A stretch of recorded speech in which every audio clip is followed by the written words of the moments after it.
The title of this is the one networking secret you need to know to succeed. What is that? Getting the full information, all right? Understanding the concept. Learn through hands-on experience, through labbing. And that's one of the things that people, the people that don't want you to succeed, they tell you, stop using the packet tracer, stop using all these labs, don't get certifications, get out there in the real world and start using real world switches and routers and all that stuff. You're not going to get out there if you don't have paperwork. That's one. You're not going to get out there if you don't have the paperwork. You're not getting out there unless you know somebody. That's just the way it is, bottom line. All right. If you've been blessed that you can talk the lingo and walk the walk and all that good stuff, and you get a job, perfect. The company was willing to take a risk with you because they know that you got what it takes to take you where you need to go. But from what I've been noticing and seeing, I've been doing a lot of labs. I've been doing lots of workshops every Wednesday.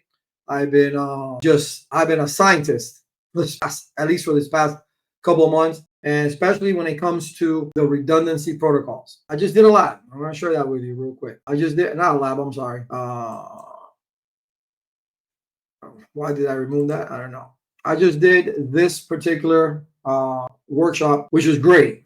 I loved it. It was so interactive, great questions. It was awesome. All right. But there's a lot of questions and good questions. Okay. Where, because normally the way I configure HSRP is doing this, right? And you can go back to forever in my YouTube channel, Networking Doctors.